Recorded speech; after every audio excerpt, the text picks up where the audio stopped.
الرحیم الحمد للہ رب العالمین الصلاة والسلام علی سیدنا محمد رسول اللہ خاتم النبیین وعلی آلہ واصحابہ اجمعین اما بعد اعوذ باللہ من الشیطان الرجیم انی قد ترکت ملت قوم لا یؤمنون باللہ وهم بالآخرة هم کافرون واتبعت ملت آباء ابراہیم واسحاق ویعقوب ما كان لنا ان نشرك باللہ من شیء ذلك من فضل الله علينا وعلى الناس ولكن أكثر الناس لا يشكرون.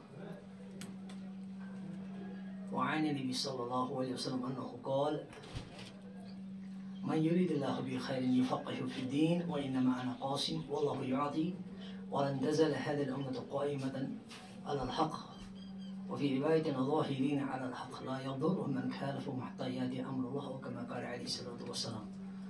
اللهم صل وسلم وبارك على سيدنا وسندنا وشفينا وحبيبنا ونبينا ورسولنا ومولانا محمد وعلى آله وصحبه أجمعين. قابل قدر ذی احترام حضرت مولانا بیاسی صاحب، سرپرست مجلس علمی، اور جناب بلال سالک صاحب نائب سرپرست مجلس علمی، اور ذی وقار مہمان گرامی قدر عزیز طلبہ، السلام علیکم ورحمۃ اللہ وبرکاتہ. اس نشست میں جس موضوع پر میں اظہار خیال کرنے جا رہا ہوں، جیسا کہ ابھی آپ نے سنا،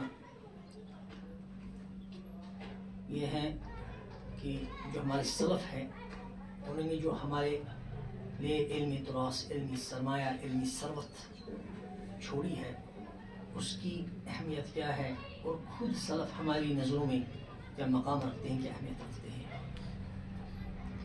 اس سلسلے میں میں نے سورہ یوسف کی ایک آیت پڑھی آپ کے سامنے. سیدنا یوسف علیہ الصلوۃ والسلام جیل کے دو ساتھیوں سے ایک خواب کی تعبیر کے سلسلے میں جب ان کو دعوت پیش کرتے ہیں، یعنی وہ آتے ہیں دو نوجوان اور کہتے ہیں کہ ہم نے خواب دیکھا، تو حضرت یوسف علیہ السلام ان سے فرماتے ہیں کہ میں اس خواب کی تعبیر دوں گا، اس سے پہلے کہ آپ کا جو طعام ہے، آپ کی غذا جو ہے، آپ کا ظہرانہ جو ہے وہ آپ تک پہنچ جائے، اس سے پہلے میں خواب کی تعبیر دوں گا. لیکن پہلے یہ سمجھ لیں کہ اس خواب کی تعبیر کا جو علم ہے یہ مجھے کس نے دیا؟ مجھے اللہ نے دیا، میرے رب نے دیا. اور اسی لیے چونکہ میری قوم جو ہے انہوں نے اللہ کو چھوڑ دیا، لا یؤمنون باللہ وهم بالآخرۃ هم کافرون، انہوں نے اللہ کو چھوڑ دیا، اللہ کا انکار کر رہے ہیں اور آخرت کا بھی انکار کر رہے ہیں، کفر کی روش پر ہیں، کفر کے طریقے پر ہیں. لہذا میں نے اس ملت کو چھوڑ دیا. وَتَبَعْتُ مِلَّةَ آبَائِي، میں نے اپنے آبا اجداد کی ملت، اپنے آبا اجداد کا طریقہ، ان کی روش کو، ان کے فکر کو، ان کے مسلک کو، ان کی سوچ کو، ان کے موقف کو میں نے اپنایا ہے. وَتَبَعْتُ مِلَّةَ آبَائِي ابراہیم و اسحاق و یعقوب، میں اپنے آبا اجداد کے طریقے پر رہوں گا. وَتَبَعْتُ مِلَّةَ آبَائِي ابراہیم و اسحاق و یعقوب ما كان لنا ان نشرك بالله من شيء. اور ہماری جو خصوصیت ہے، ہمارا جو امتیاز ہے وہ یہ ہے کہ ہم اللہ کے ساتھ کسی کو شریک نہیں کرتے ہیں. ذلك من فضل الله علينا وعلى الناس، یہ ہم پر فضل ہے اللہ کا، لوگوں پر بھی اللہ کا فضل ہے. ولكن اکثر الناس لا يشكرون، مگر اکثر لوگ شکر گزار نہیں ہیں اور اللہ کا شکر نہیں کرتے. اب یہاں پر دو باتیں ہمارے سامنے آتی ہیں کہ جب عمومی حالت یہ ہو کہ اللہ کا انکار کیا جا رہا ہے اور آخرت کا انکار کیا جا رہا ہے، اللہ کے دین کا مذاق اڑایا جا رہا ہے، آخرت کا مذاق اڑایا جا رہا ہے، اور یہ چیز ہمارے معاشرے سے نکل رہی ہے، ہمارے عقائد کو، ہمارے نظریے کو، ہمارے فکر کو، ہماری سوچ کو، ہمارے طریقے کو جب معاشرے سے نکالنے کی محنتیں ہو رہی ہیں تو اس وقت کیا کرنا چاہیے؟ اس وقت اپنے بزرگوں کے ساتھ جڑنا ہے. وَاتَّبَعْتُ مِلَّةَ آبَائِي إِبْرَاهِيمَ وَإِسْحَاقَ وَيَعْقُوبَ. دیکھیں قرآن میں کہیں کہیں یہ بھی ہے کہ آبا اجداد کی مذمت آئی ہے، لیکن اس کا ایک دائرہ ہے، وہ یہ ہے کہ جب شرک میں، کفر میں، اللہ کی نافرمانیوں میں کوئی آبا اجداد کی تقلید کرے تو یہ چیز قابل مذمت ہے، اس کی مذمت ہے قرآن میں.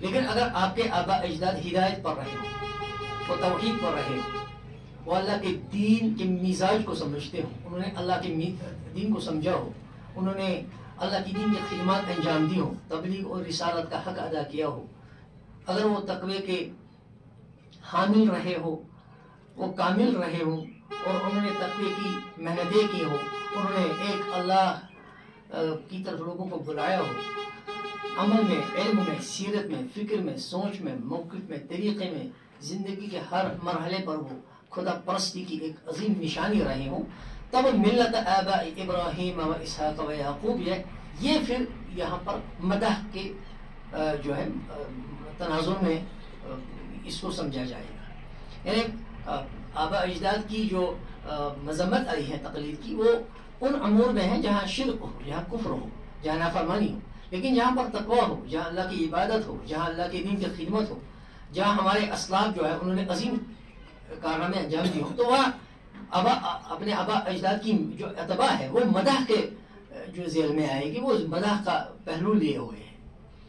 لہذا یوسف علیہ السلام یہاں پر ابراہیم علیہ السلام کی ملت کی اتباع کی بات کرتے ہیں، یعقوب علیہ السلام، اسحاق علیہ السلام ان کی ملت کی اتباع کی بات کرتے ہیں. یہ کون لوگ تھے؟ یہ ابراہیم علیہ السلام کون تھے؟ قرآن پورا کھول کے واضح کر دیا ہے کہ ابراہیم علیہ السلام کون تھے. انہیں اللہ کے پیغام کو پہنچانے والے، اللہ کے پیغام کو لوگوں تک پہنچانے والے، اللہ کی طرف لوگوں کو بلانے والے، اللہ کی طرف لوگوں کو دعوت دینے والے. پوری قرآن کو پڑھیے الحمدللہ رب العالمین سے لے کر من الجنۃ والناس تک، آپ کو نظر آئے گا کہ اس پورے آیات کے ایک طویل سلسلے میں آپ کو ابراہیم علیہ السلام کی جو سیرت ہے، ان کی جو تصویر آپ کے سامنے آئے گی، وہ آئے گی خدا پرستی کی. اسی طرح اسحاق علیہ السلام جنہوں نے یروشلم میں، فلسطین میں، جہاں انہوں نے اللہ کا گھر بنایا، مسجد اقصیٰ کی وہاں بنیادیں اٹھی، وہاں پر انہوں نے اللہ کی توحید کا، اللہ کی دعوت کا گلگلہ بلند کیا، تو وہاں سلسلہ انبیاء کا چلا ہے. پھر یعقوب علیہ السلام وہ ایک زبردست نشان راہ ہے سلسلے انبیاء کے. پھر ان کی نسل سے جو یوسف علیہ السلام پیدا ہوئے، یا اور بھی انبیاء بعد میں جتنے بھی انبیاء ہیں وہ سب یعقوب علیہ السلام کی نسل سے یہ ہیں، وہ بنی اسرائیل کے جتنے بھی پیغمبر ہیں. تو یہ یعقوب علیہ السلام، یوسف علیہ السلام جو فرما رہا ہے کہ وَاتَّبَعْتُ مِلَّةَ آبَائِ إِبْرَاهِيمَ وَإِسْحَاقَ وَيَعْقُوبَ، تو یہ دیکھنا ہے کہ یہ کون تھے. یوسف علیہ السلام کن بزرگوں کا ذکر کر رہے ہیں، کن بزرگوں کی ملت کی اتباع کی بات کر رہے ہیں.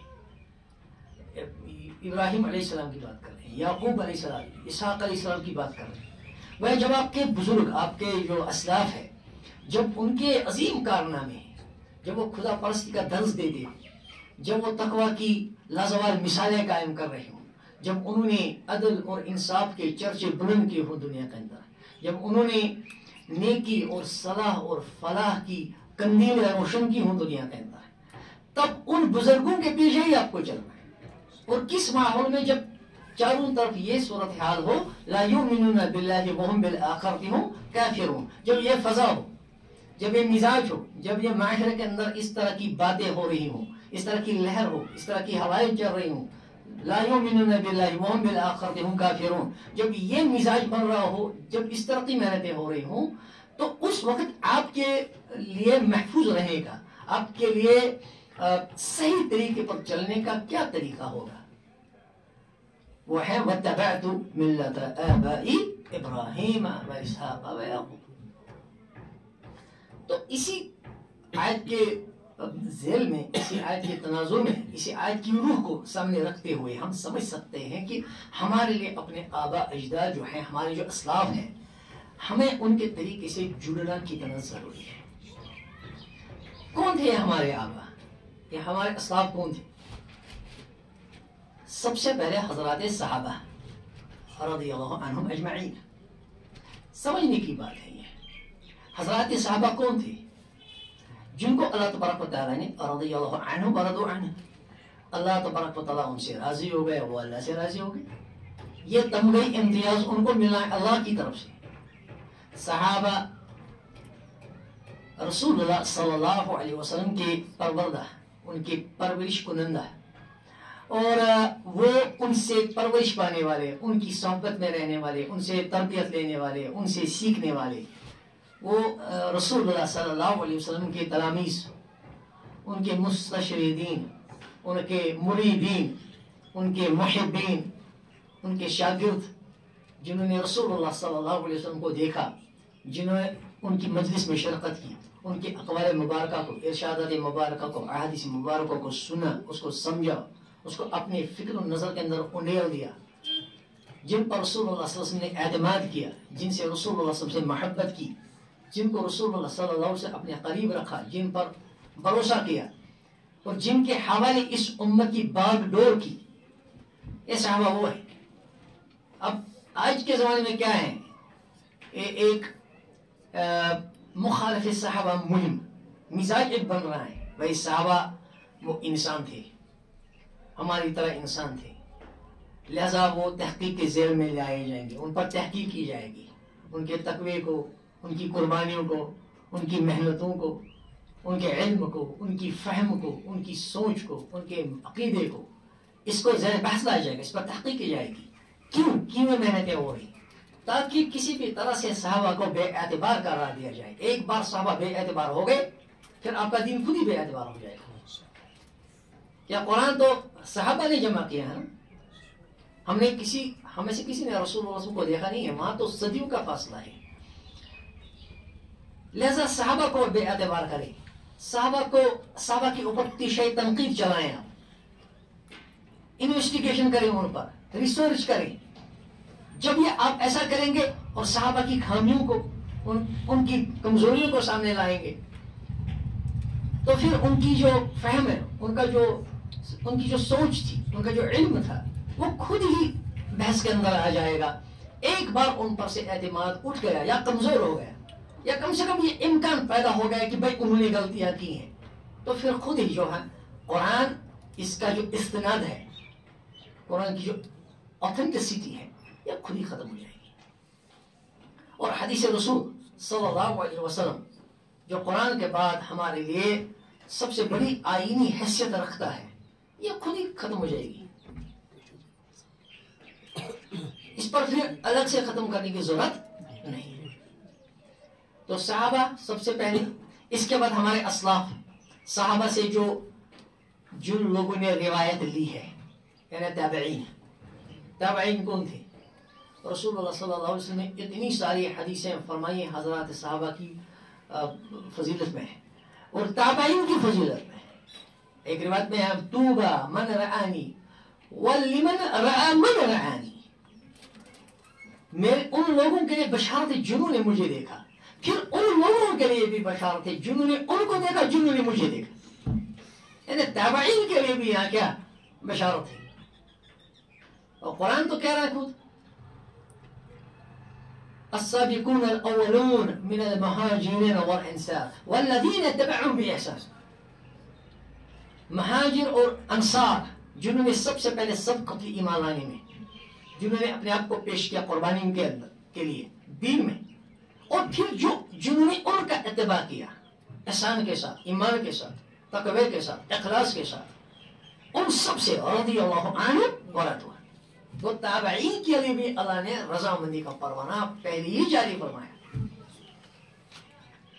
اور اس کے بعد تبع تابعین، وہ تبع تابعین ایک روایت میں آتا ہے، الفاظ شاید یہی نہ ہوں، اس کے قریب ہو سکتے ہیں، خیر القرون قرنی ثم الذین یلونہم ثم الذین یلونہم، سب سے بہتر زمانہ میرا زمانہ ہے، یعنی صحابہ کا زمانہ، رسول اللہ صحابہ کے زمانے میں ہی تھے، پھر ثم الذین یلونہم، پھر جو ان سے متصل ہے یعنی تابعین، ثم الذین یلونہم، پھر ان سے جو متصل ہے یعنی تبع تابعین، یہ سب جو ہے یہ سب سے بہتر زمانے ہیں، یہ تین زمانے سب سے افضل زمانے، اور تمام محدثین، تمام فقہا اسی زمانے میں پیدا ہوئے ہیں۔ اب محنتیں ہو رہی ہیں بھائی کسی طرح سے ان روایت کو، جنہوں نے صحابہ سے روایتیں لی ہیں، پھر جنہوں نے ان سے روایتیں لی ہیں، یہ جو سلسلے روایت ہے، ان روایتوں کو ہم کمزور کر دیں کسی طرح سے، ان کے بارے میں شکوک پیدا کریں، شبہات پیدا کریں۔ یہ ہمارے اسلاف ہے، یہی ہماری لیگیسی ہے۔ ان کے بارے میں شکوک پیدا ہو گئے، شبہات پیدا ہو گئے، ایک بار ان کا استناد کمزور ہو گیا، ان پر سے بھروسہ اڑ گیا، ان پر سے اعتماد اڑ گیا، تو پھر حدیث کا سارا سرمایہ بیکار۔ یہ محنتیں بڑی منظم محنتیں ہیں، سوچے سمجھے دماغوں کی محنتیں ہیں، لیکن ہمارا مسئلہ یہ ہے کہ ہم ان چیزوں کی شدت کو محسوس نہیں کرتے۔ بہرحال کچھ باتیں ہیں جنہیں میں آپ کے سامنے رکھ رہا ہوں، یہ ہمارے علماء نے باتیں لکھی ہوئی ہیں۔ ابھی یہاں پر سالک صاحب فرما رہتے ہیں کہ ہمارے اور علماء کے درمیان کتنا بڑا گیپ ہے، کتنی بڑی خلیج ہے۔ دیکھیں یہاں پر صورتحال یہ ہے کہ آج ہمارے پاس وہ زبان بھی نہیں ہے جس زبان سے ہم اپنے اسلاف کی کاوشیں، ان کی محنتوں کو، ان کی کاوشوں کو سمجھ سکتے ہیں۔ صورتحال یہ ہے کہ ہمارا جو انگریزی خواہ طبقہ ہے، جنہوں نے انگریزی پڑھی ہے، جو جدید تعلیم یافتہ ہے، ان کو اردو کی عبارت بھی صحیح طور سے سمجھ میں نہیں آتی، پڑھنی نہیں آتی ہے۔ اب ان کی رسائی تو اردو کتابوں تک بھی نہیں ہے، فارسی تک کیسے ہوگی؟ جب فارسی تک نہیں ہے تو عربی تک کیسے ہوگی؟ لہذا انہیں پتہ ہی نہیں ہمارے بزرگوں نے لکھا گیا ہے۔ یہ جو علم حدیث ہے، علم قرآن ہے، اصول حدیث ہے، اصول تفسیر قرآن ہے، اصول عقائد ہے، یا جو ہماری تاریخ ہے، اس تاریخ کے اپنے اصول ہیں، آخر ہے کیا یہ علم؟ یہ کہاں ہے؟ کس کتب خانے میں یہ دفن ہے؟ ان تک رسائی نہیں ہے۔ ہمارا جو سب سے بڑا آج منبع علم ہے وہ ہے کہ جو لوگ سامنے آئے ہیں میڈیا کے ذریعے سے، جو لوگ مختلف میڈیا کے پلیٹ فارمز پر سامنے آتے ہیں، انہوں نے جو دین سمجھا، جتنا پڑھا، اور ہمیں یہ بھی نہیں پتا کتنا پڑھا، کیا پڑھا، ان کے اندر گہرائی کتنی ہے، لیکن جو اپنی زبان میں ہم سے وہ کہہ رہے ہیں، وہ جو قرآن کی تفسیر کر رہے ہیں، حدیث کی تفسیر کر رہے ہیں، یا قرآن کی جہاں پر وہ تعویل کر رہے ہیں، یا حدیث کی جہاں پر تعویل کر رہے ہیں، جس طرح کی باتیں وہ ہم سے کہہ رہے ہیں، ہمارا منبع جو ہے علم کا، جو ہمارا سورس ہے نالج کا، بس وہی ہے۔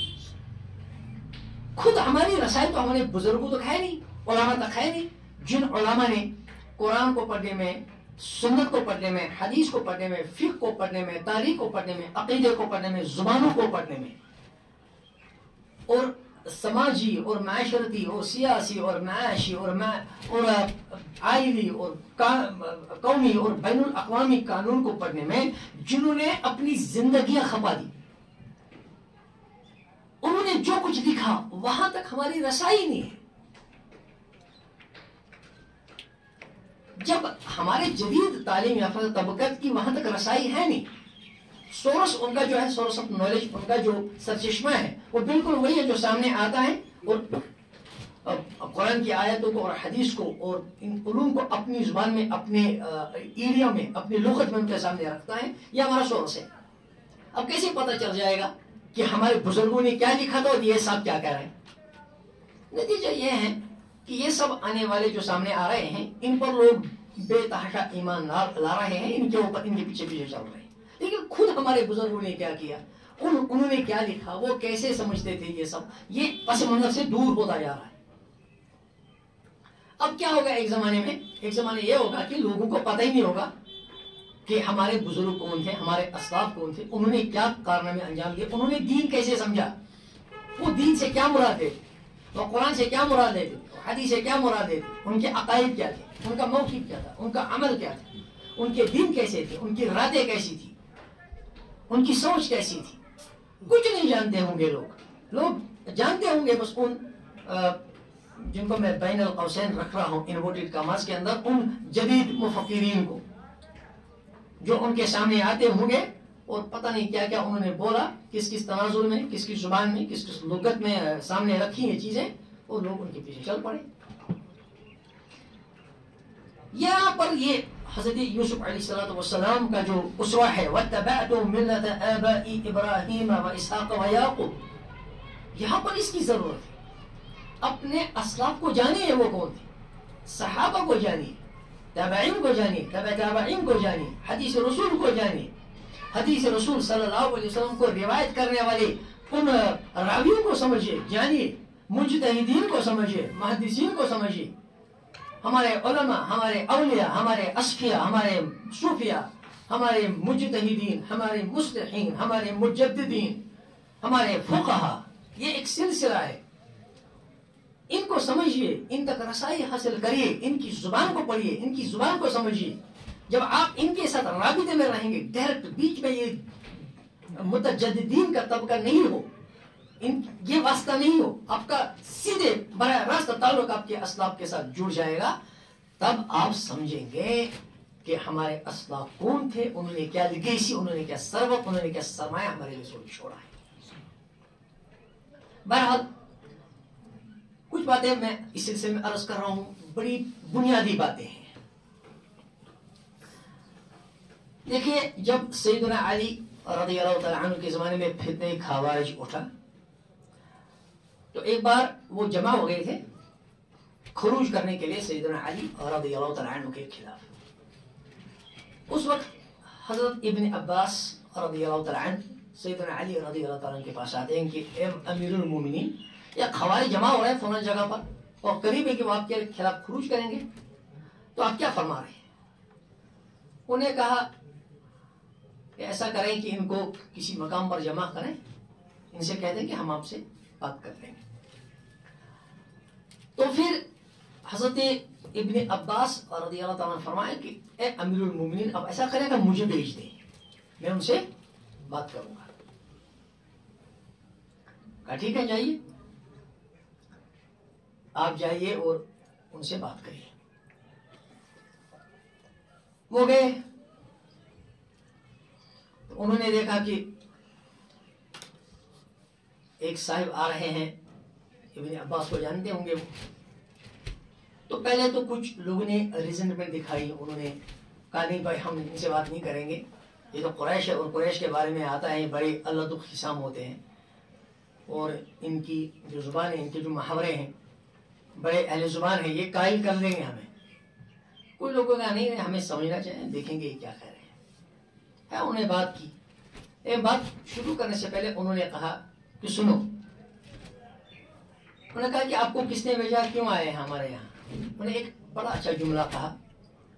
ابن عباس رضی اللہ تعالیٰ عنہ نے، یہ علامہ ابن عبد البر مالکی رحمۃ اللہ علیہ انہوں نے جامع بین علم فضلی میں نقل کیا ہے.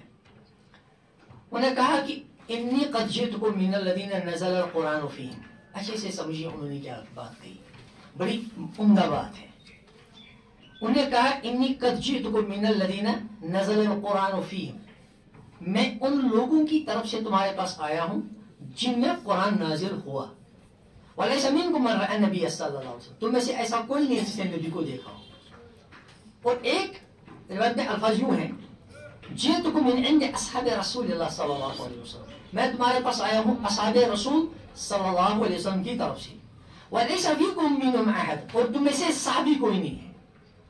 وَمِنْ عِنْدِ ابن عم رسول اللہ صلی اللہ علیہ وسلم، اور میں رسول اللہ صلی اللہ علیہ وسلم کے چچا زاد بھائی کی طرف سے تمہارے پاس آیا ہوں. وَعَلَيْهِمْ نَزَلَ الْقُرْآنُ، اور ان لوگوں میں قرآن نازل ہوا. وَهُمْ أَعْلَمْ بِتَأْوِيلِهِ، اور سب سے زیادہ تفسیر قرآن کی وہی سمجھتے ہیں. جِئْتُ لِأُبَلِّغَكُمْ عَنْهُ، میں تمہارے پاس اس لیے آیا ہوں تاکہ ان کی بات تمہارے پاس پہنچاؤں. وَأُبَلِّغَهُمْ عَنْكُمْ، اور تمہاری بات ان تک پہنچاؤں. اب دیکھیں یہاں پر ایک جملہ ہے، بنیادی جملہ یہ کہ تم میں سے صحابی کوئی نہیں ہے، قرآن ان میں نازل ہوا اور وہ قرآن کی تفسیر کو زیادہ سمجھتے ہیں. بنیادی بات کہ صحابہ انہوں نے قرآن کی نزول کو خود اپنی آنکھوں سے دیکھا، انہیں پتا ہے کون آیت کس پس منظر میں نازل ہوئی ہے. لہذا قرآن کی تفسیر کو سب سے زیادہ کون سمجھ سکتے ہیں؟ صحابہ سمجھ سکتے ہیں. قرآن کے کس لفظ کے کیا معنی ہیں اس کو سب سے زیادہ کون سمجھ سکتا ہے؟ صحابہ سمجھ سکتے ہیں. جب کوئی آیت نازل ہوئی یا کوئی سورہ شریفہ نازل ہوئی اس وقت کیا حالات تھے اس کو سب سے زیادہ سمجھنے والے کون ہیں؟ صحابہ ہیں. قرآن تو ان میں نازل ہوا، رسول اللہ ان کے درمیان تھے صلی اللہ علیہ وسلم، انہوں نے قرآن کو دیکھا نازل ہوتے ہوئے. سب سے زیادہ اہم سورس کیا ہو سکتا ہے قرآن کو سمجھنے کا؟ صحابہ ہو سکتے. یہ ابن عباس نے ان سے کہا لیس منکم منہم احد، ان میں سے تم کوئی نہیں ہو، یعنی صحابہ تم میں ہے نہیں کوئی، تم تو بعد کے لوگ ہو. جب تم بعد کے لوگ ہو، صحابی نہیں ہو، رسول اللہ کو نہیں دیکھا ہے صلی اللہ علیہ وسلم، قرآن کے نزول کو نہیں دیکھا ہے، قرآن کے ماحول کو نہیں دیکھا ہے، ان حالات کو نہیں سمجھتے جن حالات میں قرآن نازل ہوا، قرآن کی زبان کو نہیں سمجھتے، قرآن کی جو نزول کی ترتیب تھی اس کا علم نہیں ہے تمہارے پاس، تو کیسے دعویٰ کرتے ہو تم لوگ کہ ہم قرآن کو سمجھتے ہیں؟ کیسے دعویٰ کرتے ہو؟ تم کہتے ہیں ان الحکم الا للہ، حکم تو صرف اللہ کا ہے، حاکم صرف اللہ ہے. یہ کیسے تم اپنا ایک مفہوم، تبعزاد مفہوم، خانہ زاد مفہوم، خانہ ساز مفہوم کیسے اس کا متعین کر سکتے ہو؟ جبکہ صحابہ کے اندر قرآن نازل ہوا، وہ سب سے زیادہ اس آیت کا یا ان آیات کا مطلب سمجھنے کے اہل ہو سکتے ہیں. تم کیسے ہو سکتے ہو؟ تم تو وہاں موجود بھی نہیں. یہی ہے صورت حال یہ ہے کہ آج کا جو شخص قرآن کی تعبیر کرتا ہے، قرآن کی تفسیر کرتا ہے، قرآن کے معنی بیان کرتا ہے، اس سے پوچھا جائے گا کہ یہ تفسیر تم نے لائی کہاں سے؟ اگر یہ تفسیر تم نے ہمارے اپنے بڑوں سے لائی ہے تو ٹھیک ہے، اس کا سلسلہ صحابہ تک پہنچے گا، ہم اس کو لے لیں گے. لیکن اگر یہ تمہاری اپنی تفسیر ہے، اپنی تعبیر ہے، اپنی سوچ ہے، تو پھر ہم تمہاری سوچ کا اعتبار کیوں کریں گے؟ ہم اپنے بزرگوں، اپنے اسلاف کی سوچ کا، ان کے فکر کا، ان کی تعبیر کا، ان کی تشریح کا، ان کی تفسیر کا، ہم اس کا اعتبار کیوں نہ کریں؟ تمہارے سوچ کا اعتبار کیوں کریں گے؟ گویا یہاں پیمانہ جو ہے صحیح اور غلط کا یہی ٹھہرتا ہے کہ جو بات کوئی کہنے والا کہہ رہا ہے وہ بات اس نے لائی کہاں سے، اس بات کا سورس کیا ہے. اگر اس نے وہ بات اپنے بزرگوں سے لائی ہے، ہم سب کے مسلمانوں کے اسلاف سے لائی ہے، جو تسلسل کے ساتھ بلا کسی انقطاع کے کتابوں کے اندر، صحیفوں کے اندر، سینوں کے اندر، فہموں کے اندر، سوچ کے اندر، عمل کے اندر مسلسل جو ہم تک پہنچی ہے کسی انقطاع کے بغیر، اگر وہاں سے یہ بات آ رہی ہے، اسی سورس سے آ رہی ہے، اسی سب چشمے سے آ رہی ہے، تو پھر ہے علی رأس والعین. لیکن اگر یہ باتیں وہاں سے نہیں آ رہی ہیں، اپنی سوچ ہے، آپ کی اپنی سوچ ہے، اپنی تعبیر ہے، آپ جس طرح چاہتے ہیں قرآن کو اپنے نظریے سے سمجھتے ہیں، پھر ہم اس کو قبول کیوں کریں؟ کیونکہ آپ تو ان میں تھے ہی نہیں. یہ بات سنیے، وَلَيْسَ فِيكُمْ مِنْهُمْ أَحَدٌ، تم تو صحابی نہیں ہو، ان میں سے تو تم تھے ہی نہیں. وَعَلَيْهِمْ نَزَلَ الْقُرْآنِ، قرآن تو ان میں نازل ہوا، وہ ہم عالم بتعبیر ہے، وہ سب سے زیادہ اس کی تعبیر، اس کی تشریح، اس کی تفسیر کے جاننے والے تھے. لہذا ہم تمہاری بات کیوں مانیں گے؟ کلیئر؟ پہلی بات. اور دوسری بات یہ ہے، جیسے کہ علامہ اقبال رحمہ اللہ، انہوں نے ایک پر خوبصورت شعر کہا ہے. انہوں نے کہا کہ تجھے کتاب سے ممکن نہیں فراغ کہ تو کتاب خواہ ہے مگر صاحب کتاب نہیں. ٹھیک ہے، تو صاحب کتاب تو نہیں ہے، قرآن خواہ ہے. تم نے قرآن پڑھا ہے، قرآن پڑھتے ہو، پھر قرآن کے ایک معنی تمہارے ذہن میں آتے ہیں، پھر یہی معنی جو ہے لوگوں تک پہنچاتے ہو. دیکھو بھائی قرآن یوں کہتا ہے، نہیں، یہ تو تم قرآن خواہ ہو، تم صاحب کتاب نہیں ہو. کہ اگر انصاف کی نظر سے دیکھا جائے تو یہ فیصلہ کرنا آسان ہوگا کہ قرآن کی صحیح مراد وہ لوگ زیادہ جانتے تھے جن میں سب سے پہلے قرآن اترا، اور جنہوں نے سب سے براہ راست صاحب کتاب سے اس کی مراد سمجھی اور آنکھوں سے دیکھا، اس کا عمل دیکھا. ٹھیک ہے کہ نہیں؟ وہ قرآن کے سلسلے میں ان کی تفسیر، ان کی تشریح مستند ہو سکتی ہے یا تمہاری ہو سکتی ہے جو آج 1500 سال کے بعد پیدا ہوا. یہ تو پہلا معیار ٹھہرے. ٹھیک ہے کہ نہیں؟ اب سنیے، یعنی کیا کہہ رہے ہیں ابن عباس رضی اللہ تعالیٰ عنہ؟ بہت اچھی تعبیر کی ہے اس کی. ہمارے علماء میں سے ایک عالم تھے مولانا سید بدر الدین میٹھی مدنی رحمۃ اللہ علیہ. ہمارے امام انور شاہ کشمیری قدس اللہ سرہ ان کے اجل تلامذہ میں ان کا شمار ہوتا ہے. بڑے عالم علماء میں سے بڑے علماء، انہوں نے بہت خوبصورت بات لکھی ہے. میں اس کو نقل کرتا ہوں، بالکل اسی ابن عباس رضی اللہ تعالیٰ عنہ ان کے اس قول کی تشریح میں انہوں نے لکھا ہے. کہتے ہیں کہ ابن عباس ان سے کہہ رہے ہیں کہ تم ہو کون قرآن کی تفسیر کرنے والے؟ تم کون ہو متعین کرنے والے قرآن کی مراد کو؟ یہ پتہ ہے کن سے خطاب ہے؟ یہ ان لوگوں سے خطاب ہے جو آج قرآن کی سمجھ کا دعویٰ کرتے ہیں اسلاف کو پس پشت چھوڑ کر، جو قرآن کی فہم کا دعویٰ کر رہے ہیں، قرآن کی تعبیر اور تفسیر کا دعویٰ کر رہے ہیں، اور لیکن اپنے آپ کو منقطع کیے ہوئے ہیں، سلف سے کہہ رہے ہیں ہمارے لیے حجت نہیں ہے. قرآن کو ہم جیسے آج سمجھتے ہیں، ہم اپنی طرح سے اپنے تناظر میں قرآن کے معنی کو متعین کریں گے. ابن عباس ان لوگوں کو، آج کل کے حروریہ یا آج کل کے جو خوارج ہیں، یہ علمی خوارج جنہوں نے علمی اصطلاح میں اپنے آپ کو سامنے لایا ہے، ان سے خطاب ہے. مولانا کہتے ہیں ابن عباس کی بات کا کیا مطلب تھا؟ نہ تم قرآن کے نزول کے ماحول سے واقف ہو، نہ اس کی مراد دریافت کرنے کا کوئی صحیح معیار تمہارے سامنے ہے. صرف ایک سطحی علم، ایک جامد رائے اور ایک جہل آلود مزاج، اور اس پر یہ دھوکا کہ مخلص بھی تم ہو، قرآن کو بھی تم سمجھتے ہو، اس پر عمل بھی تم ہی کرتے ہو. سمجھ گئے نہیں؟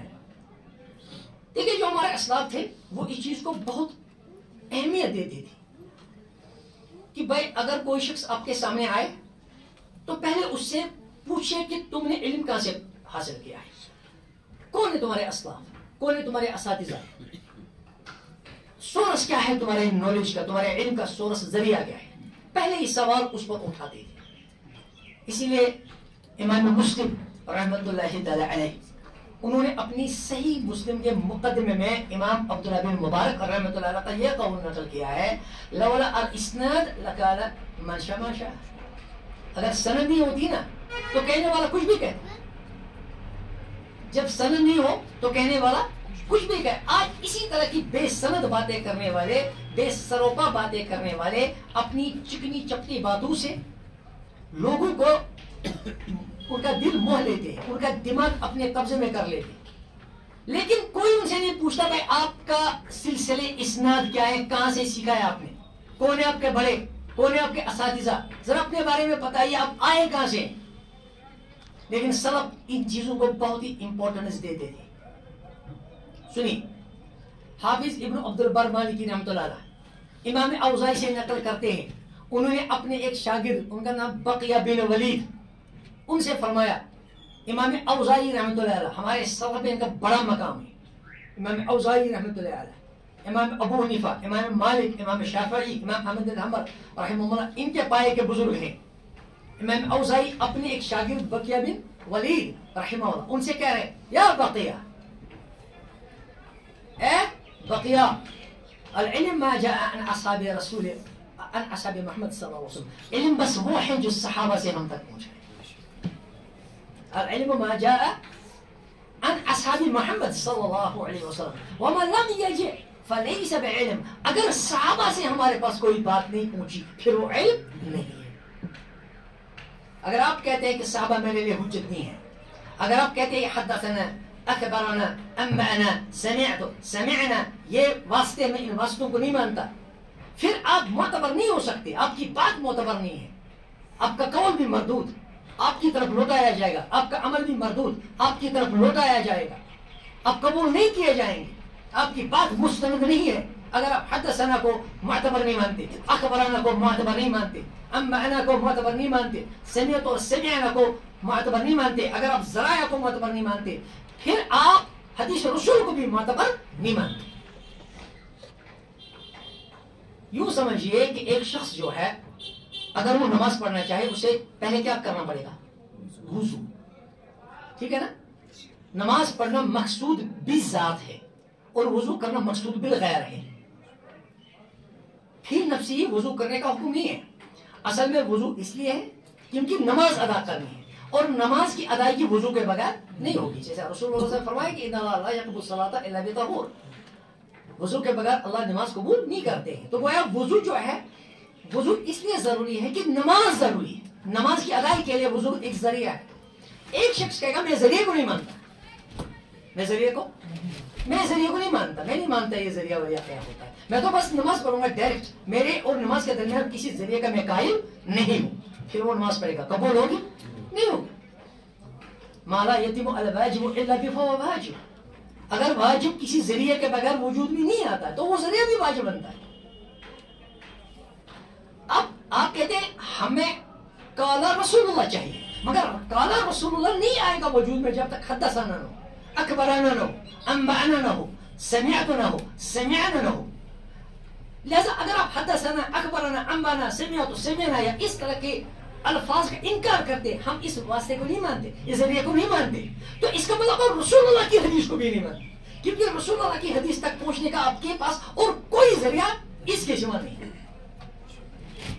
گویا آپ ان ذرائع کو ختم نہیں کر رہے ہیں، ان کو بے اعتبار نہیں کر رہے ہیں، آپ رسول اللہ کی حدیث کو بے اعتبار کر رہے ہیں، ان کو ان کا یعنی پیش منظر سے ان کو ہٹا رہے ہیں.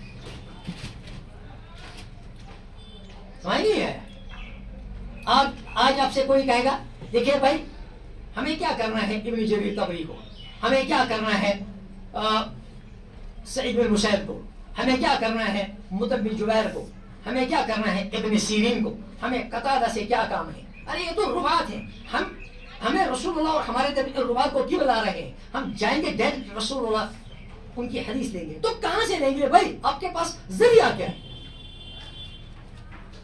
آپ کے پاس کوئی ذریعہ نہیں ہے رسول اللہ صلی اللہ علیہ وسلم کی حدیث تک پہنچنے کا، مگر یہی ایک ذریعہ ہے۔ اگر آپ نے ان ذرائع کو چھوڑ دیا، اگر آپ نے ان ذرائع کو ان سے تمسک نہیں کیا، آپ نے ان ذرائع کو غیر معتبر قرار دیا، آپ رسول اللہ کی حدیث کو غیر معتبر قرار دے رہے ہیں۔ یہ اتنی عام ہے بات ہے، اس کا کوئی انکار نہیں کر سکتا، لیکن اس کے باوجود ہم دیکھتے ہیں کہ لوگ راویوں پر، روات حدیث پر انگلیاں اٹھا رہے ہیں، ان کے بارے میں غلط فہمیاں پیدا کر رہے ہیں، ان کے استناد کو کمزور کرنے کی کوشش کر رہے ہیں، ان کے بارے میں شکوک شبہات پھیلا رہے ہیں کسی بھی طرح سے، تاکہ حدیث رسول جو ہے صلی اللہ علیہ وسلم وہ ہمارے منظرنامے سے غائب ہو جائے۔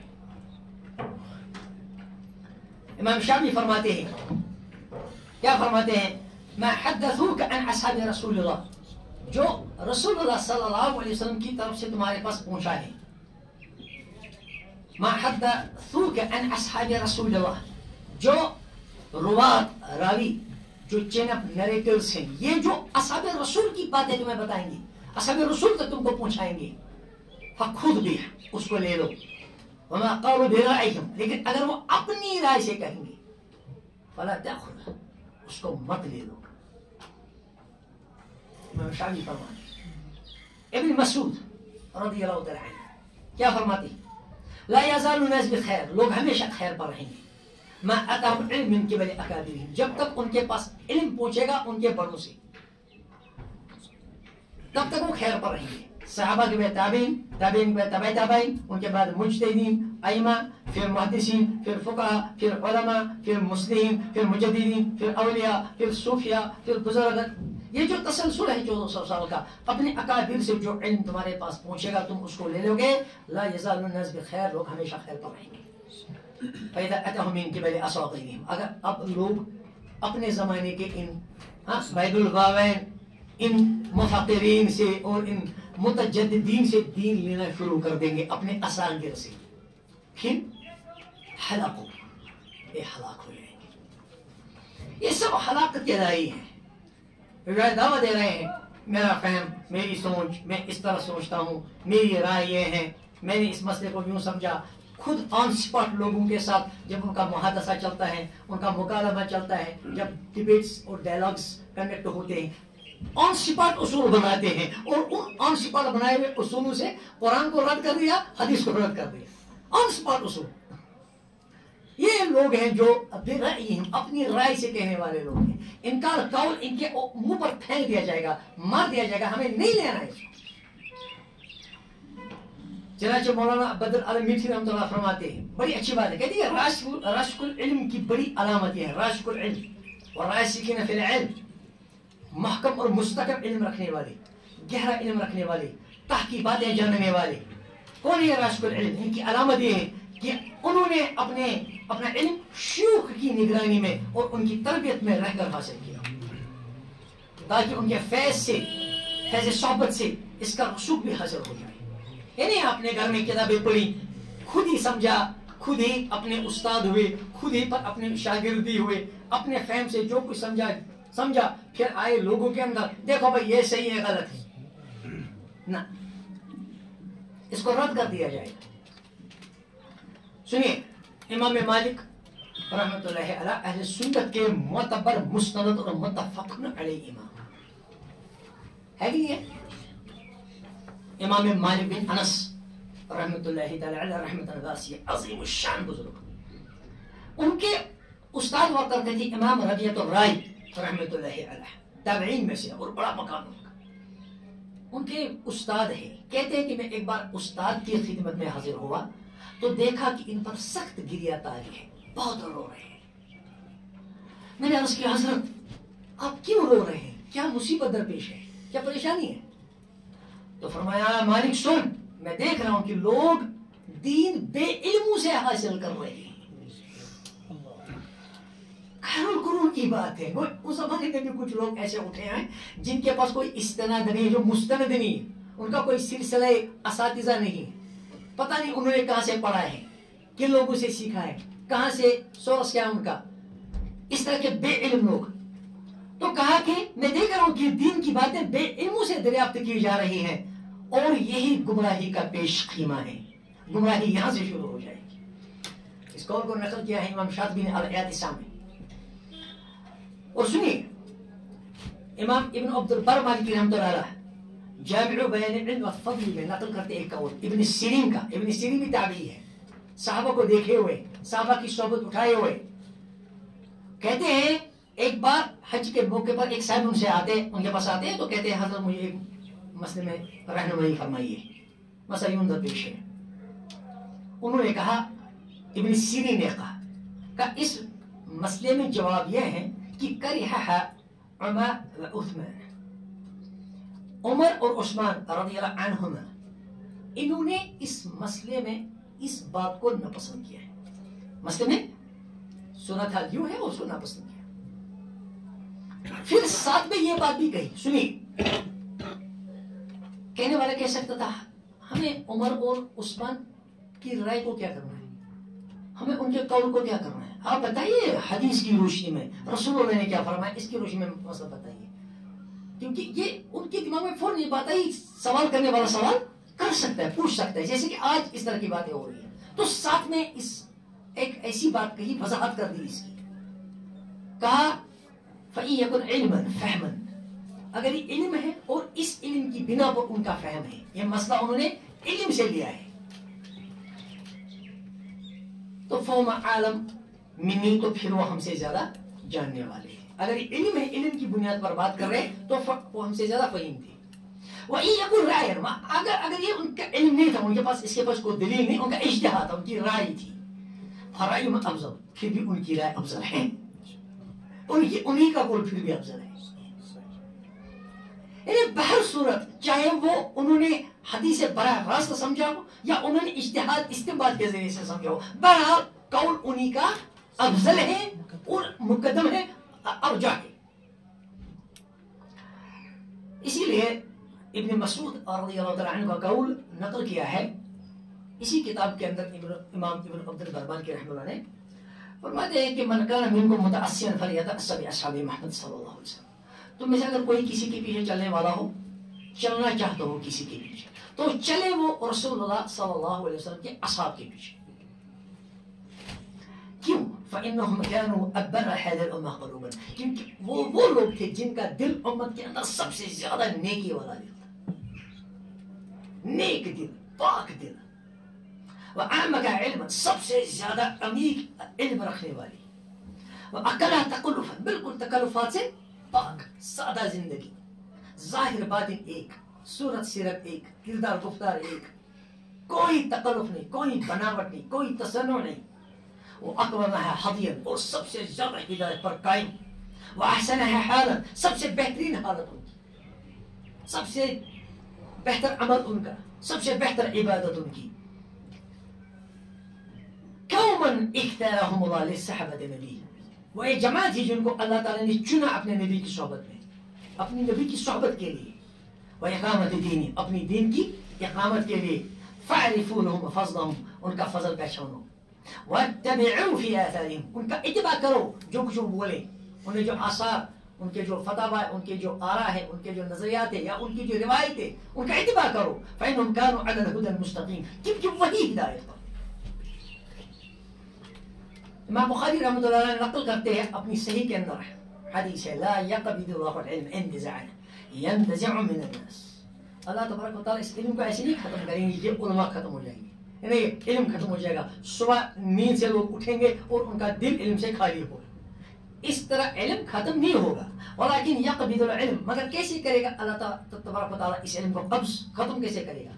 بقبض العلماء, علماء اٹھیں گے, جید علماء, متبحر علماء, متعمق علماء, جنہوں نے جو عربی زبان کی نزاکتوں کو سمجھتے, نحو صرف کی نزاکتوں کو سمجھتے, علم معانی, علم بیان, علم بدیع کو سمجھتے, جنہوں نے تاریخ سے سبق لیا، جو تاریخ کے اصول اور قواعد اور ضوابط کو سمجھتے، تاریخ کے مزاج کو پہچاننے والے، قرآن کے اوپر جنہوں نے غور کرنے میں اپنی عمریں کھپا دی، جو حدیث کے ذخیرے پر حاوی تھی، جو قرآن اور حدیث کو سمجھنے کے اصولوں سے واقف تھی، جن کے اندر تفقہ تھا، جنہوں نے فقہ کے دریا کو پار کیا تھا، ایسا تعمق رکھنے والے علماء اٹھ جائیں گے، تیزی سے اٹھیں گے. حتی اذا لم یبق عالمون، حتی اذا لم یبق عالمون، یہاں تک کہ جب کوئی عالم نہیں رہے گا. پھر کیا کریں گے لوگ؟ اتخذ الناس رؤوسا جحالا، پھر لوگ اپنا سردار بنائیں گے جاہل، پھر آئیں گے جاہل.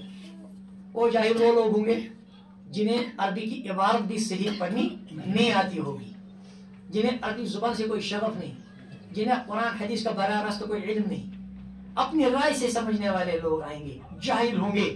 ثم سئلوا، پھر لوگ ان سے سوال پوچھیں گے، اچھا بتائیے اس کا کیا جواب، اس کا کیا جواب، اس کا جواب. لوگ استفسار کرتے رہیں گے، یہ اپنی جہالت کی بنیاد پر جواب دیتے رہیں گے. ثم سئلوا فافتوا بغیر علم، اور یہ فتویٰ بھی دیتے رہیں گے مگر علم کے بغیر. فضلوا واضلوا، یہ گمراہ ہو جائیں گے اور اپنے ساتھ خلق کثیر کو گمراہ کر دیں گے. یہ زمانہ ہے. مسئلہ کیا ہوا؟ مسئلہ یہ ہے کہ ان کا اپنے بزرگوں کے ساتھ رابطہ. دیکھیے امام مالک رحمۃ اللہ کے بارے میں آتا ہے، جب مسائل اجتہادیہ اپنے طلبہ کے سامنے بیان کرتے تو طلبہ ان سے لکھنے کی اجازت طلب کرتے. حضرت لکھیں ان کو، کہتے نہیں مت لکھو، مت لکھو، یہ میری آرا ہے. امام مالک رحمۃ اللہ دیکھیے کہ میری آرا ہے، یہ میرا اجتہاد ہے، مت لکھیں. ہو سکتا ہے آج میں نے کوئی رائے لکھی، کل میری رائے بدل گئی، اور اب کی رائے اس سے پہلے کہ میری رائے بدل جائے، اس سے پہلے یہ رائے پوری دنیا کے اندر پھیل جائے اور یہاں سے میری رائے بدل گئی. پھر کیا ہوگا؟ اگر کل میری رائے بدل گئی تو اس کی تلافی مشکل ہو جائے گی. پھر انہوں نے کہا پھر حضرت ہم کیا کریں؟ کہا تحفظون وتفهمون حتى تستنير قلوبكم ثم لا تحتاجون الى الكتابة. سنو، تم اس علم کو حفظ کر لو اچھے سے، وتفهمون، اس کو اچھے سے سمجھو، مزاج اپنا اس علم کے مطابق ڈال دو. حتی تستنیر قلوبکم، یہاں تک کہ تمہارے دل اس علم کے نور سے روشن ہو جائیں گے. ثم لا تحتاجون الى الكتابة، پھر لکھنے کی ضرورت نہیں پڑے گی. تم اپنے دلوں کو بیدار کرو، دلوں کو مستنیر کرو، دلوں کو منور کرو اس نور سے، اس علم کے نور سے. اچھے سے سمجھو بزرگوں کا مزاج کیا ہے، علماء کا مزاج کیا ہے، ہمارے بزرگ کس طرح سوچتے ہیں، ان کا فکر کیا ہے، ان کی سوچ کیا ہے، ان کا رجحان کیا ہے، ان کے میلانات کیا ہے. اس چیز کو سمجھو، اس چیز کو اپنے اندر انڈیلو. ایک بار یہ چیز تمہارے اندر آ گئی، تمہیں اپنے بزرگوں کا مزاج پہچانا، بزرگ شناسی تمہارے اندر آ گئی، علماء شناسی آ گئی، اکابر شناسی آ گئی، سلف شناسی آ گئی. ایک بار تم نے اپنے دل کو اس نور سے منور کر لیا، پھر تمہیں کسی اور چیز کی ضرورت نہیں پڑے. اور دوسری جگہ فرمایا لیس العلم بکثرت روایہ، یہ نہیں ہے کہ آج آپ کہیں گے عرب دنیا کے اندر فلاں شخص ہے، اس کو پوری مسند احمد یاد ہے، فلاں شخص ہے اس نے پوری شائستہ کو یاد کیا ہوا ہے. ہاں ٹھیک ہے، یہ بھی بڑی فضیلت ہے، لیکن کثرت روایت کا نام ہی علم نہیں ہے. لیس العلم بکثرت روایہ ولکنہ نور، لیکن ایک نور ہے. یجعلہ اللہ فی القلوب، اللہ تعالیٰ دلوں کے اندر ڈالتے ہیں. اور یہ نور نہیں آتا جب تک آپ کسی اہل نور نورانی انسانوں کے سامنے زانو طلب مستحنہ کریں، ان سے اس اکتساب فیض نہ کریں. پھر اس کی علامت بتائی، کہا سنیے میں بتاؤں گا کون ہے وہ لوگ جن کے پاس آپ کو جانا ہے، جن سے علم حاصل کرنا ہے، جن کی صحبت اٹھانی ہے، جن سے آپ کو اکتساب فیض کرنا ہے، جن کے علوم سے، جن کے فیوز سے آپ کو اکتساب کرنا ہے. کون ہے یہ لوگ؟ ان کی علامتیں بتائی کہ یہ وہ لوگ ہیں. ولیکن علیہ علامت ظاہرہ، کہ ان کے اوپر یا ایسے شخص کے اوپر کچھ علامتیں ہوتی ہیں، ظاہر علامت. ایک ہے وہ فی انداز الغرور، پہلی بات کہ وہ دنیا میں دنیا کا وہ مت والا اور رسیہ نہیں ہوگا، دنیا کے پیچھے پیچھے چلنے والا نہیں ہوگا. دنیا میں شہرت حاصل کرنا، لوگوں میں بڑا بننا، لوگوں کی زبانوں پر ان کے چرچے ہوں، ان کی ویڈیو کلپس دیکھی جائیں، ان کی کتابیں پڑھی جائیں، پوری دنیا میں ان کے بارے میں مقالات لکھے جائیں، یہ جو ہے ایک طرح کی یہ چیز ان کے اندر نہ ہو. اور وہ دولت، مال، اقتدار اور یہ جو اس طرح کی چیزیں ان کے پیچھے چلنے والا نہیں ہو، بلکہ وہ ہو التجافی عن دار الغرور، اس دھوکے کی دنیا سے اس نے اپنا جی اٹھا لیا.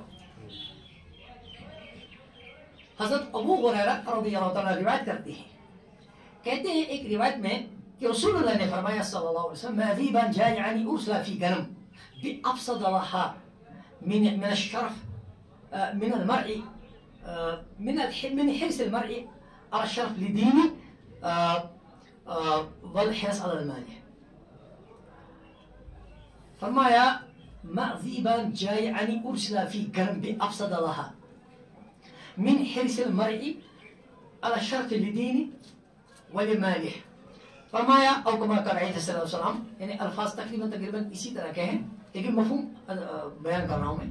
فرمایا کہ اگر دو بھوکے بھیڑیے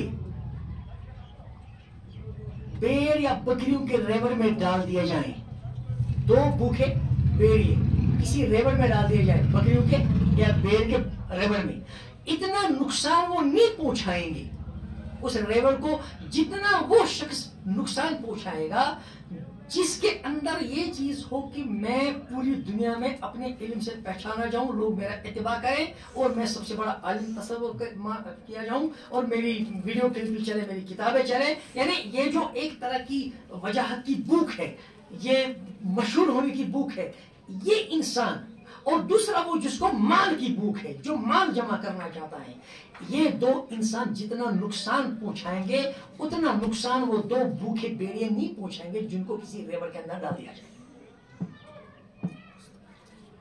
ایک التجافی عن دار الغرور، ان کی علامت یہ ہے کہ یہ لوگ دنیا سے دل اٹھائے ہوئے، اپنا جی اٹھائے ہوئے، دنیا کے پیچھے چلنے والے لوگ نہیں ہیں. ان کو کسی سے یہ غرض نہیں ہے کہ ان سے کون خوش ہوگا اور کون ناراض ہوں گے، بس یہ اللہ کی رضا کو پیش نظر رکھنے والے لوگ ہیں. دوسری بات والانابہ الی دار الخلود، اور دوسری بات یہ ہے کہ ان کا جو رجحان ہوگا، ان کا جو عمل ہوگا، ان کی جو فکر ہوگی، ان کی جو سوچ ہوگی، ان کی جو میدانات ہوں گے، ان کی زندگی کا جو رخ ہوگا وہ آخرت کی طرف ہوگا. ان کا اٹھنا بیٹھنا چلنا نکلنا آنا جانا نشست و برخاست گفتگو سب کچھ آپ کو ایک ایک ان کی ادا سے آخرت کی یاد تازہ ہوگی. یہ لوگ ہوں گے وہ جن سے آپ نے اقتصاد فیض کرنا ہے. قرآن میں بھی یہی ہے، ثم جعلناک علی شریعۃ من الامر. سنو اے مسلمانوں، میں نے تم کو ایک روشن شریعت کے اوپر ڈال دیا ہے، وہ روشن شریعت.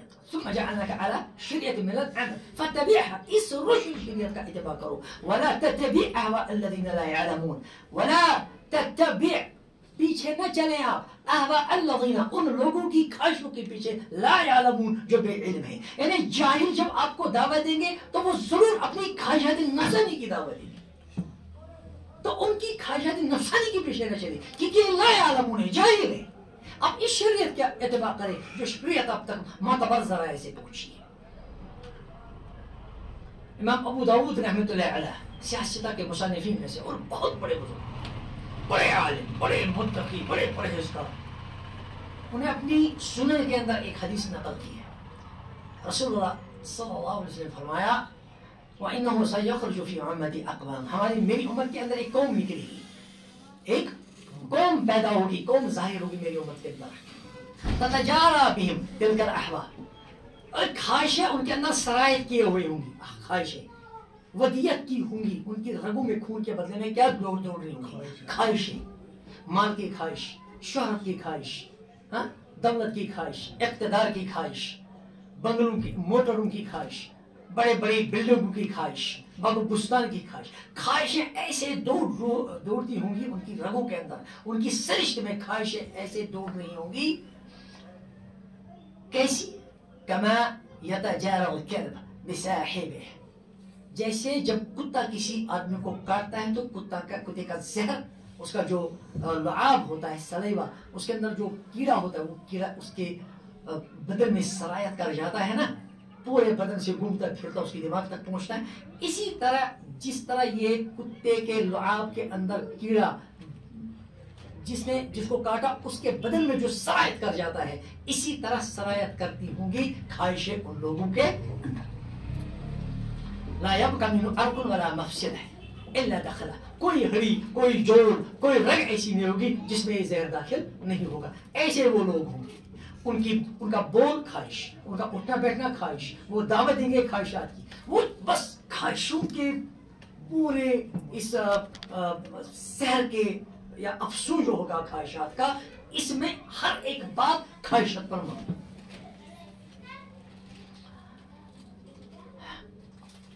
اچھا ابن مسعود رضی اللہ تعالیٰ فرماتے ہیں قال من احب ان یکرم دینہ، اگر کوئی شخص اپنے دین کا اکرام کرنا چاہتا ہے نا، اپنے دین کو محفوظ رکھنا چاہتا ہے، کوئی بات اس کا اکرام کرنا، آپ اپنے دین، اپنے عقیدے کو محفوظ کرنا چاہتے ہیں، اس کا اکرام کرنا چاہتے ہیں، تو کیسے کریں گے؟ آپ کیسے بچائیں گے اپنے عقیدے کو، کیسے بچائیں گے اپنے فکر کو، کیسے بچائیں گے اپنے عمل کو، اپنی نمازوں کو کیسے بچائیں گے، آپ اپنے روزوں کو کیسے بچائیں گے، حج کو، عمرہ کو، اور صدقہ اور خیرات کو، تلاوت کو، ذکر کو، خدمت خلق کو، سچائی کو، ایمانداری کو، امانت داری کو، آداب کو، اخلاق کو کیسے بچائیں گے؟ فرمایا من احب ان یکرم دینہ، جو شخص اپنے دین کا اکرام کرنا چاہتا ہے، فلیعتزل مخالطۃ الشیطان، اس کو شیطان کی مخالطت، اس کے شیطان کے ساتھ اختلاط سے اپنے آپ کو بچانا چاہیے. ومجالسۃ اصحاب الاہواء، اور نفسانی خواہشات کے پیچھے پیچھے چلنے والوں سے اس کو اپنے آپ کو بچانا چاہیے. فإن مجالستهم على السقم من الجهل، خواہش سے بھی زیادہ یہ چپکنے والی چیز ہے ان کی صحبت. جیسے خواہش لگتی ہے نا کسی کو، پھر چھوڑتی نہیں ہے وہ خواہش، وہ اسی کے اندر ہوتا ہے نا. خواہش کے اندر اگر خواہش کسی جلد میں خواہش کی مرض جو پیدا ہوتا ہے، تو یہ حال ہوگا اس شخص کا اگر اس نے ایسے لوگوں کا اتباع کیا، ایسے لوگوں کی مجلس اختیار کی جو خواہشات کے پیچھے چلنے والے تھے. بس تباہ ہو گیا، برباد ہو گیا. سمجھ کہ نہیں آیا؟ اب آج کے زمانے میں آج کا فتنہ کیا ہے؟ آج کا سب سے بڑا فتنہ یہ ہے کہ آپ کے جو اسلاف ہے، آپ کے اسلاف کی جو سوچ ہے، آپ کے اسلاف کی جو فکر ہے، ان کا جو عقیدہ ہے، اس کو غیر معتبر قرار دینے کی کوشش ہو رہی ہے. آپ کا رابطہ آپ کے علماء کے ساتھ کاٹ دیا جا رہا ہے. کمزوریاں تو انسانوں میں ہوتی ہیں، لیکن انسانوں میں خوبیاں بھی بہت ہوتی ہیں. علماء جو ہے، ثقہ علماء جو ہے، معتبر علماء جو ہے، اہل تقوی، اہل صلاح، اہل فلاح جو علماء ہیں، ان کو غیر معتبر کرنے کے لیے بالکل کچے قسم کے لوگوں کو سامنے لاتے ہیں. پھر ان کے نام پر ان علماء کو غیر معتبر قرار دیا جا رہا ہے جن کے تقوی کی قسم کھائی جا سکتی. سامنے کن کو لایا جا رہا ہے؟ بل وہ لوگ جو بالکل کمزور قسم کے لوگ ہوتے ہیں، جن پر صحبت کا اثر نہیں ہے، جن کا علم کا اثر نہیں ہے، وہ لوگ غلطیاں کرتے رہتے ہیں. پھر ان کے پس منظر میں، ان کے پس پردہ جو ہے، اصل میں ٹارگیٹ کن کو بنایا جا رہا ہے؟ علماء، ثقہ علماء کو. ثقہ علماء کو کیوں ٹارگیٹ کیا جا رہا ہے؟ تاکہ یہ پوری لیگیسی جو ہے، پوری ثروت جو ہے، یہ غیر معتبر قرار دی جائے. ایسا کیوں کرنا ہے؟ کیونکہ صحابہ غیر معتبر ہو جائے. صحابہ کو غیر معتبر کیوں کرنا ہے؟ تاکہ رسول اللہ صلی اللہ علیہ وسلم غیر معتبر ہو جائے. یہ کیوں نہیں؟ اگر ایک جگہ سے ٹوٹ گئی نا، پھر اس کی کڑیاں خود ہی الگ ہوتی جائیں گی. یہ ایک تسلسل ہے، برابر ایک تسلسل ہے. رسول اللہ صلی اللہ علیہ وسلم کی ذات اقدس سے چلا ہے ہم تک پہنچا کسی انقطاع کے بغیر. یہی ہے جو تسلسل ہے، یہی معیار حق ہے. معیار حق یہی ہے. اگر کوئی چیز اس معیار پر نہیں اترتی ہے، معتبر نہیں ہے. آج آپ سے کوئی کہے گا میں رسول اللہ صلی اللہ علیہ وسلم کے قول کو حجت نہیں مانتا، میں رسول اللہ صلی اللہ علیہ وسلم کی حدیث کو حجت نہیں مانتا، رسول اللہ صلی اللہ علیہ وسلم کی حدیث سے دین کا کوئی حکم ثابت نہیں ہوگا، تو ایسا نفر آدمی کیا کر رہا ہے؟ یہ آپ کو رسول اللہ سے کاٹ رہا ہے صلی اللہ علیہ وسلم، یا آپ کو رسول اللہ صلی اللہ علیہ وسلم، رسول اللہ کو آپ سے چھین رہا ہے. سمجھ گئے نہیں؟ فتنے اسی طرح آتے ہیں. بھائی دیکھیں، ہم مانتے ہیں ابراہیم علیہ السلام، ان کی جو سنت، ان کی جو روایت ہے، ان کو مانتے ہیں. جن کو رسول اللہ صلی اللہ علیہ وسلم نے انڈورس کیا، جن کی تصدیق کی، انہی ابراہیمی روایت کو مانتے ہیں. کوئی ان سے پوچھے رسول اللہ صلی اللہ علیہ وسلم نے جن ابراہیمی روایت کو انڈورس کیا، ان کی تصدیق کی، یہ آپ کو کیسے پتہ چلا؟ یہ بھی تو انہی راویوں نے بیان کیا نا، یہ بھی تو حدیث ہی ہے نا، یہ بھی تو حدیث کی کتابوں میں ہی ہے نا. اس کو لے لیا اور حدیث کو چھوڑ دیا. اچھا، ہم یہود اور نصارہ ان کی ان روایت کو لیں گے، وہ سنت ہے جن کو رسول اللہ نے انڈورس کیا۔ اب آپ کو کیسے پتا چلا کہ رسول اللہ صلی اللہ علیہ وسلم نے کن روایات کو، یہود یا نصارہ کی کن روایت کو انہوں نے انڈورس کیا؟ وہ سورس کیا ہے آپ کے پاس؟ حدیث ہے۔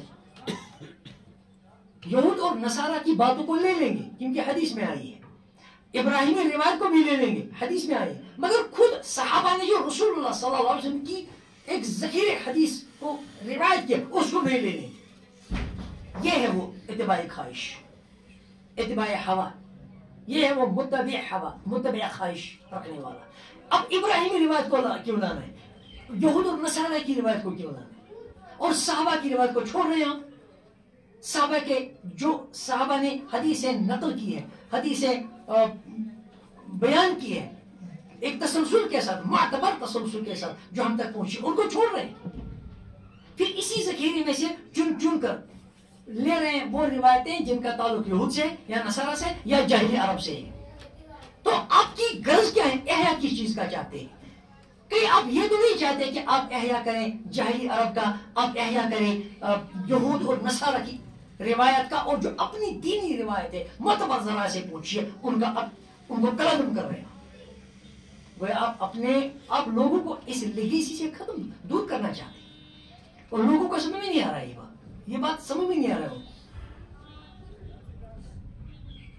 یہ ایک اتنی خطرناک بات ہے، اتنی خطرناک بات، کیونکہ صحابہ کون تھے؟ وہ راوی کون تھے؟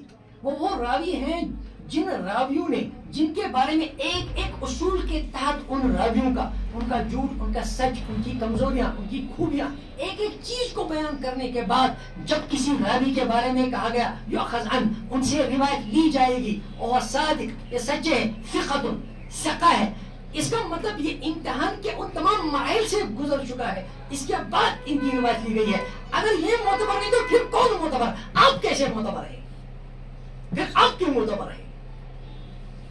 آج 1,500 سال کے بعد پیدا ہونے والا کوئی متجدد آپ معتبر کیوں ہیں؟ آپ کی بات کیوں مانیں گے؟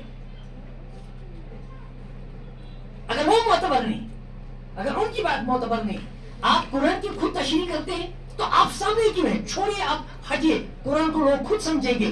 جب آپ کی ضرورت ہے، آپ کہتے ہیں میں قرآن کی تفسیر کروں گا، شرح کروں گا، لوگ سنیں، دیکھیں قرآن میں یوں ہے، اپنے آپ کو قرآن کے شارع ہونے کا درجہ دیتے، قرآن کی تفسیر کرنے کے مسند پر اپنے آپ کو بٹھائے ہوئے، مگر رسول اللہ صلی اللہ علیہ وسلم جو قرآن کی تفسیر کر رہے ہیں کہتے ہیں یہ ہمارے لیے حجت، یعنی اپنے آپ کو وہ مقام تو دے رہے ہیں، میں قرآن کی تفسیر کروں گا، وہ مان لو یہ قرآن ہے، لیکن خود رسول اللہ اسی قرآن کی تفسیر کریں گے، یہ حجت نہیں ہے۔ آپ کی بات معتبر، آپ کے خود ساختہ اصول جو ان صفات اپنی ذہانت سے بناتے ہیں، آپ ان اصولوں کا کوئی سر پیر نہیں ہے، ان کا کوئی سورس نہیں، ان کا کوئی ماخذ نہیں ہے ان اصولوں کا، وہ ان صفات بناتے ہیں اصول، ان صفات بنائے ہوئے اصولوں کو لوگ معتبر مانیں، ان کو معیار بنا کے پھر رد و قبول روایت کا اس پر کریں۔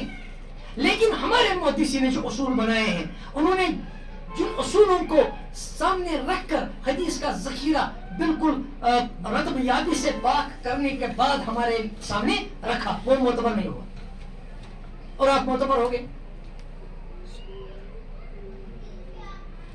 اپنے آپ کو تو یہ درجہ دے رہے ہیں، آپ شارع بھی ہوئے، آپ مفسر بھی ہوئے، اور آپ آج بتائیں گے کس حدیث کو ہم لے لیں گے، کس حدیث کو چھوڑ دیں گے، کون حدیث معتبر ہے اور حدیث معتبر نہیں ہے، کس حدیث پر عمل کرنا ہے، کس حدیث پر عمل نہیں کرنا ہے، یہ آپ بتائیں گے۔ اور ہمارے جو بزرگ تھے، ہمارے جو اسلاف تھے 1400 سال سے، جن کے علم کی تقویٰ قسم کھائی جا سکتی ہے، جن کے تقوی کی قسم کھائی جا سکتی ہے، جو علم کے اندر مدبر تھے، جن کے اندر تعمق تھا، جن کے اندر فہم تھی، جن کے اندر سمجھ تھی، جو ہر اعتبار سے مکمل تھے، وہ تو معتبر نہ ہوئے، مگر آج آپ معتبر ہوئے۔ آپ اپنے آپ کو محدث بھی سمجھتے ہیں، جس حدیث کو آپ صحیح کہیں گے وہ صحیح، جس حدیث کو آپ ضعیف کہیں گے وہ ضعیف، جس آیت کو آپ کلندم کرا دے وہ کلندم، جس آیت کو آپ محکم کرا دے وہ محکم، یعنی تمام امت کو چھوڑ کے، امت کے علماء کو چھوڑ کے، محدثین کو چھوڑ کے، بزرگوں کو چھوڑ کے، مفسرین کو چھوڑ کے، تمام ان لوگوں کو چھوڑ کے ہم ایک آدمی کے جو ہے اپنے دل ایمان کو اس کے حوالے کر دیں،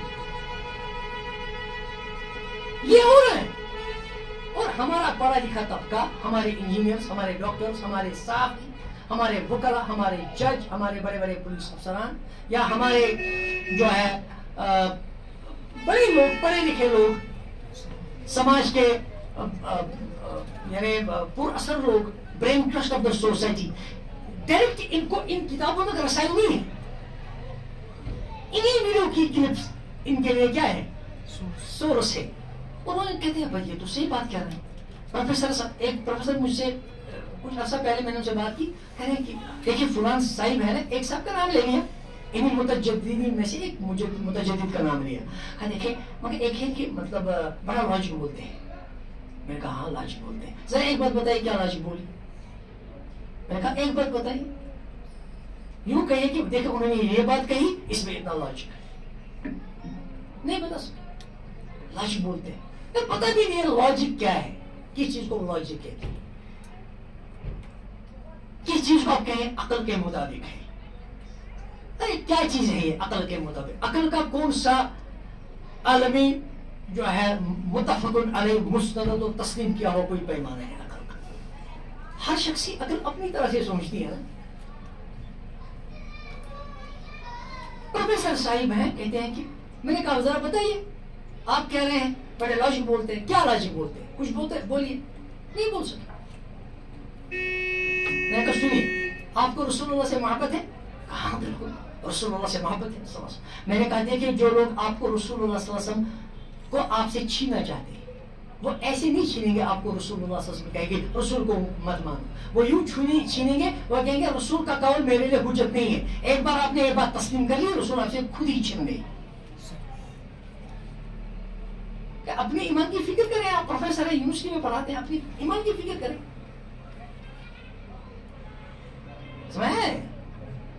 تو یہ ہے ہمارے اسلاف.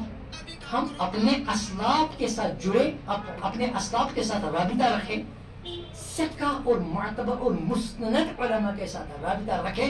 ان علماء کو پڑھیں، ان علماء کو سمجھیں. یہ نہیں کہیں گے ان میں اختلاف تھا، ایک بڑا دھوکہ، ارے ان میں تو اختلاف تھا، وہ اتنا اختلاف کر رہے تھے ایک دوسرے کے ساتھ، کن کے پیچھے چلنا ہے؟